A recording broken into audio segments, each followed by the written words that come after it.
भारत माता की, भारत माता की।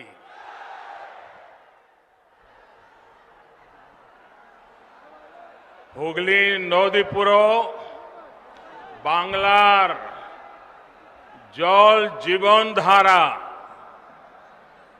এই দেবত্ব ভূমিতে এসে আমি বাবা তারকনাথ महाप्रभु जगन्नाथ देव के शत शत प्रणाम जानाई।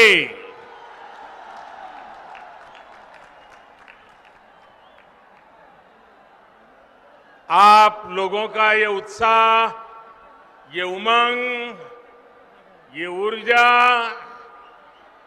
कोलकाता से लेकर दिल्ली तक बहुत बड़ा संदेश दे रहा है। अब पश्चिम बंगाल परिवर्तन का मन बना चुका है। एक बार फिर मेरे साथ बोलिए, भारत माता की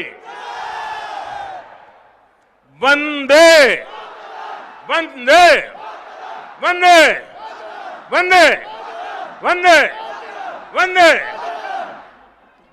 साथियों, आज इस वीर धरा से पश्चिम बंगाल अपने तेज विकास के संकल्प को सिद्ध करने के लिए एक बड़ा कदम उठा रहा है।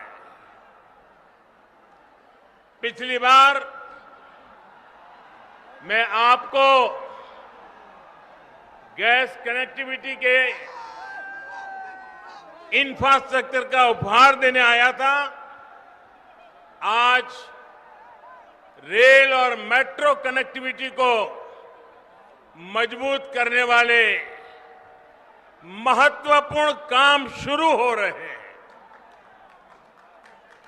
थोड़ी देर में हुगली की, पश्चिम बंगाल की रेल और मेट्रो कनेक्टिविटी के अनेक प्रोजेक्ट्स का शिलान्यास और लोकार्पण होना है।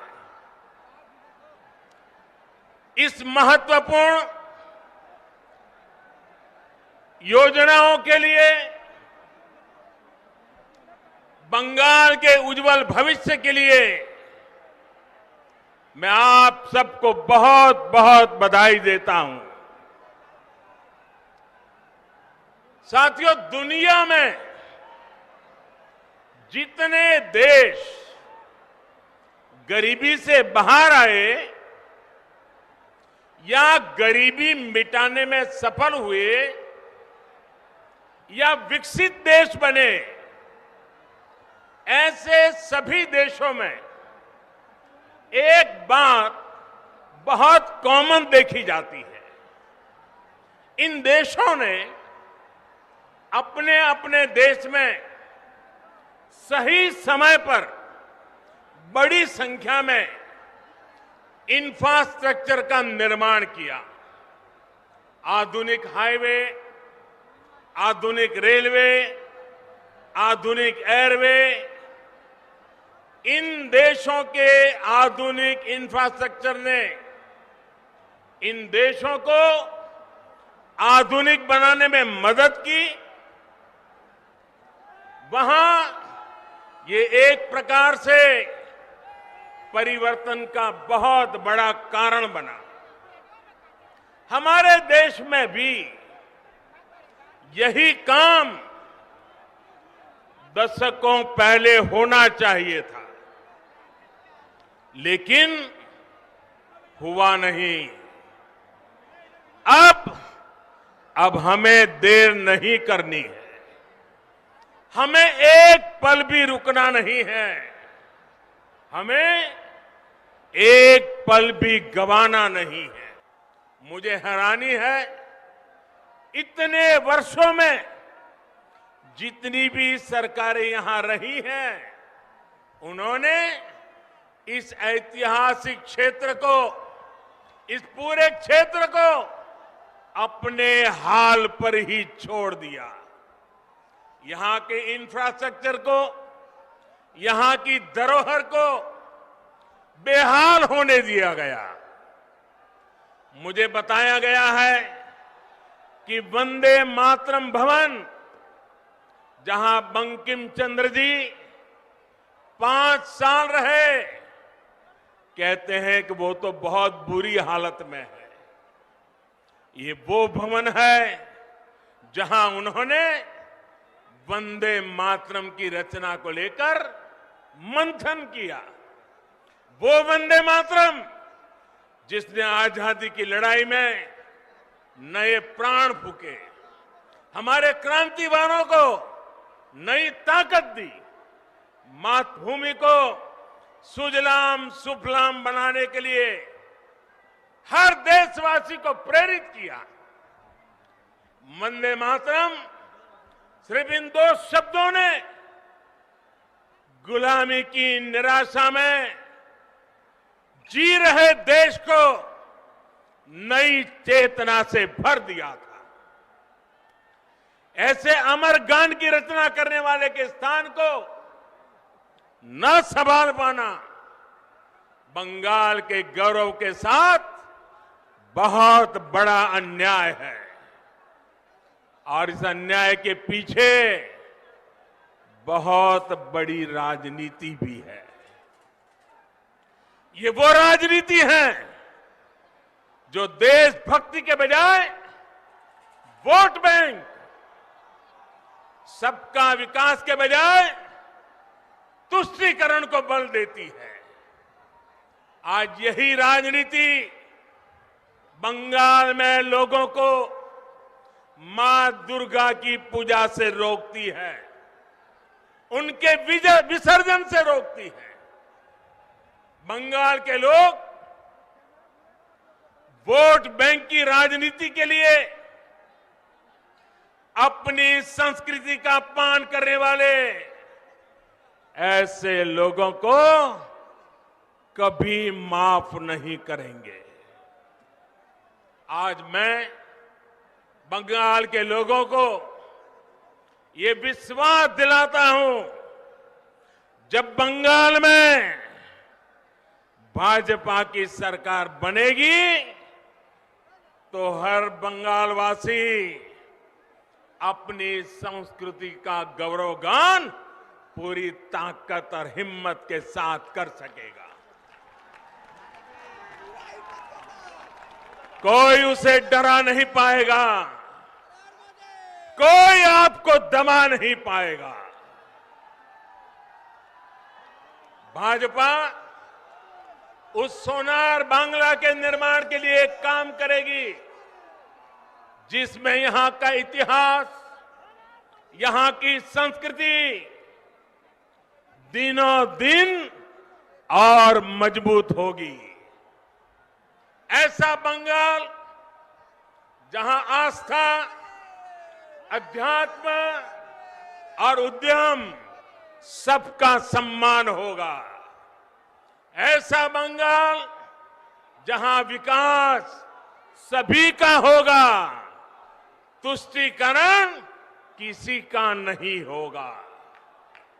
ऐसा बंगाल जो टोलाबाजी से मुक्त होगा, रोजगार और स्वरोजगार से युक्त होगा।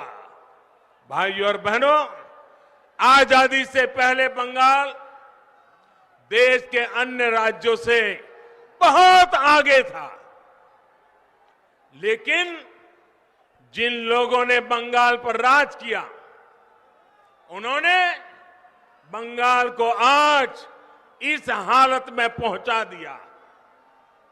मां, माटी, मानुष की बात करने वाले लोग बंगाल के विकास के सामने दीवार बनकर के खड़े हो गए हैं।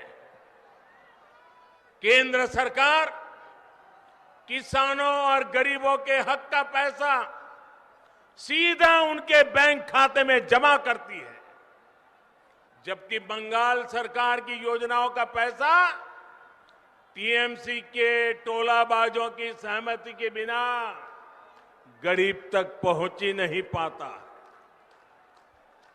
यही वजह है कि गांव-गांव में टीएमसी के नेताओं की शान और शौकत बढ़ती जा रही है और सामान्य परिवार गरीब से गरीब होता जा रहा है।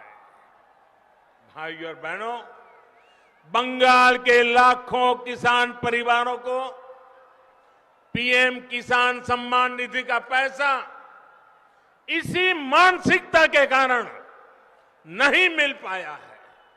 उनके हक को यहां की सरकार में बैठे हुए लोगों ने छीन लिया है। बंगाल के लाखों गरीब परिवार आयुष्मान भारत योजना के तहत 5 लाख रुपए तक के मुफ्त इलाज की सुविधा से आज भी वंचित है। गरीब को सुविधा मिले, इन प्रयासों को कैसे यहां रोका जाता है, इसका एक और उदाहरण मैं आज बंगाल की धरती पर आपको देता हूं। देश के गांवों में हर घर तक पाइप से पानी पहुंचाने के लिए जल जीवन मिशन चल रहा है। प्रयास यह है कि हमारी बहनों, हमारी माताओं, हमारी बेटियों को पानी लाने में अपना समय और अपना श्रम न लगाना पड़े। प्रयास ये है कि हमारे बच्चों को प्रदूषित पानी से होने वाली अनेक बीमारियों से बचाया जा सके।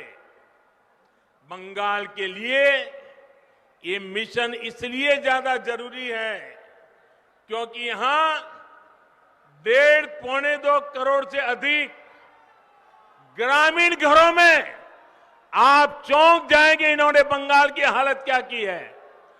1.5-2 करोड़ ग्रामीण घरों, और उसमें से सिर्फ, देश भी आज सुनेगा तो चौंक जाएगा, 1.5 करोड़ 1.25-2 करोड़ घरों में से सिर्फ 2 लाख घरों में ही नल से जल की सुविधा है। अब बताइए क्या करके रख दिया था उन्होंने। आज देश में अभियान चल पड़ने के बाद अब तक इस अभियान के तहत लगभग देश में 3 करोड़ 60 लाख घरों को पानी के कनेक्शन दिए जा चुके हैं। जहां बंगाल 2 लाख पर था, भारत सरकार ने इतना जोर लगाया, पैसे लगाए, पीछे पड़ गए, तो भी बंगाल में सिर्फ अब तक 1.5-2 करोड़ घरों में से सिर्फ 9 लाख परिवार तक ही पाइप से पानी का कनेक्शन पहुंच पाया है। यहां की सरकार जिस रफ्तार से काम कर रही है और उस रफ्तार से तो पश्चिम बंगाल के हर गरीब के घर पाइप से जल पहुंचाने में पता नहीं कितने साल बीत जाएंगे।